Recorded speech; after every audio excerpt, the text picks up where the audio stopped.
श्री रविकिशन जी,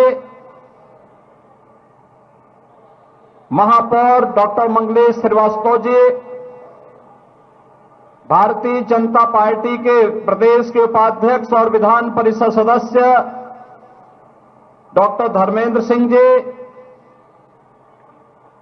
हमारे विधायकगण श्री विपिन सिंह जी, श्री प्रदीप शुक्ला जी, आर्यनगर रामलीला समिति के महामंत्री श्री पुष्पदंत जैन जी, उपमंत्री श्री दीप अग्रवाल जी,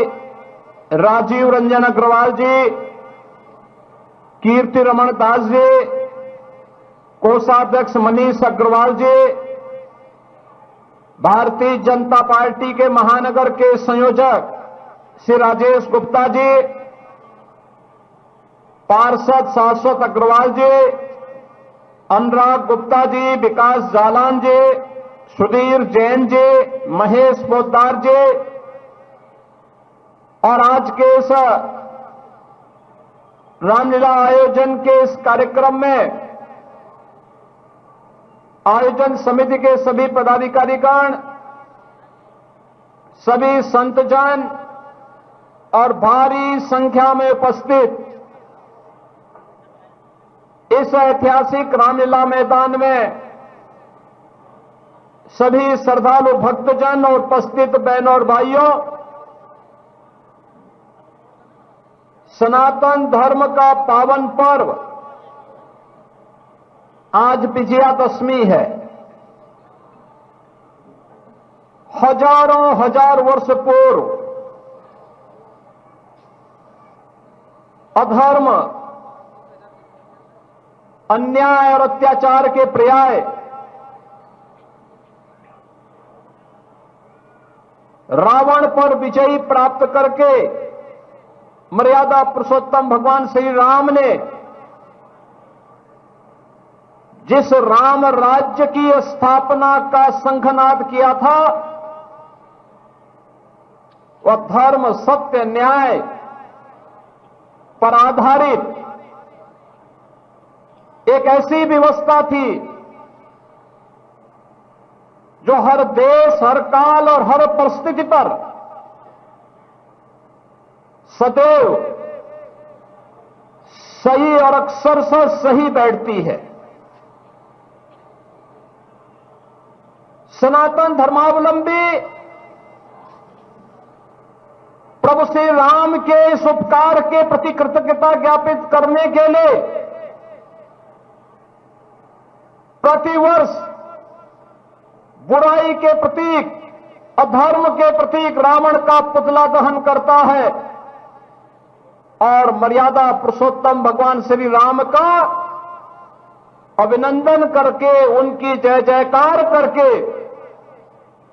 श्री विष्णु के ईश्वरीय अवतार के रूप में उनका वंदन करता है, अभिनंदन करता है और उन्हें अपने जीवन की प्रेरणा मान करके आने वाले पीढ़ी के लिए मर्यादा पुरुषोत्तम भगवान श्री राम के आदर्श को उनके सामने रखता है। याद करिए, जब महर्षि वाल्मीकि को भी अपने योग्य पात्र को ढूंढना था तो उन्होंने नारद ऋषि से यही प्रश्न किया कि वह कौन हो सकता है, कौन चरित्र है जिस पर मेरी लेखनी चले, कौन वह चरित्रवान व्यक्ति है, कौन वह व्यक्तित्व है जिस पर मेरी लेखनी चल करके अपने आप को कृतार्थ महसूस करे और आम जन के लिए वह एक प्रेरणा बन सके,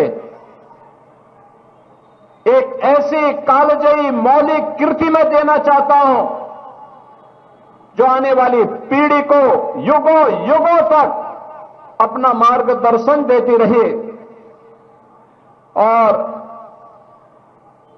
उसका उत्तर उन्हें स्वयं ही मिल गया जब उन्होंने अपनी ही लेखनी से लिखा कि रामो विग्रहवान धर्म, यानी राम साक्षात धर्म है, राम ही धर्म है। जो जो धर्म का आग्रह है वह सब राम में मौजूद है। और इसीलिए सनातन धर्मावलंबियों ने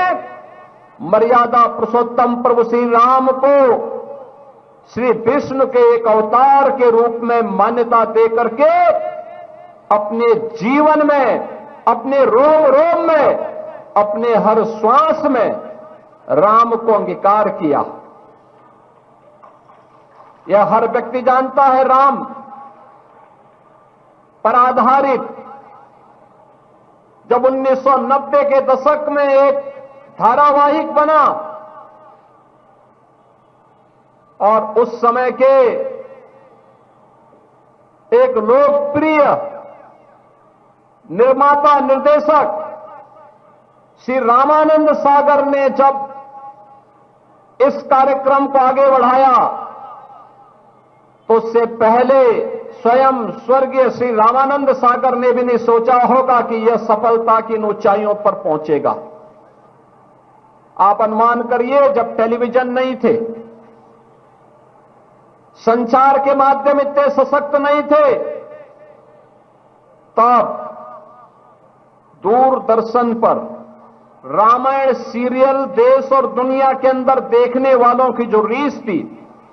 वह 66 करोड़ से अधिक थी। 66 करोड़ से अधिक। अनुमान करिए, आज तक इतना लोकप्रिय धारावाहिक कभी नहीं हुआ, कभी नहीं हुआ। यानी हर भारतीय घर में, हर भारतीय ने राम के जीवन को अपने जीवन के साथ जोड़ करके ये मान लिया कि राम की जो कथा है, ये कथा हम सबके लिए प्रेरणा है, हम सबके लिए एक आदर्श है। परिवार का परिवार सारा कार्य छोड़ करके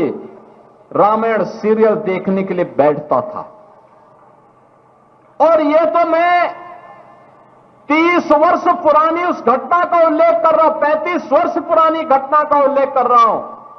आप दूर मत जाइए। कोरोना कालखंड में लॉकडाउन लगने के बाद सबसे लोकप्रिय कोई कार्यक्रम हुआ था, वह कार्यक्रम भी वही सीरियल जब दूरदर्शन पे फिर से चला था तो वही कार्यक्रम सफलता की नई ऊंचाइयों को छूता हुआ दिखाई दे रहा था। यानी 30 वर्ष के बाद भी रामायण के बारे में आम भारतीय के मन में वही आस्था, वही विचार था। और आज आपका ये जन सैलाब इस बात की गवाही दे रहा है, आपकी उपस्थिति इस बात की गवाही दे रही है कि हर वर्ष आप रामलीला का आयोजन इस मंच पर देखते हैं और तब भी आते हैं क्योंकि राम कुछ न कुछ ऐसी मौलिक देन हरेक संवाद में हमें मिली जाती है जो हमारे जीवन में परिवर्तन का कारण बनती है। बहन और भाइयों,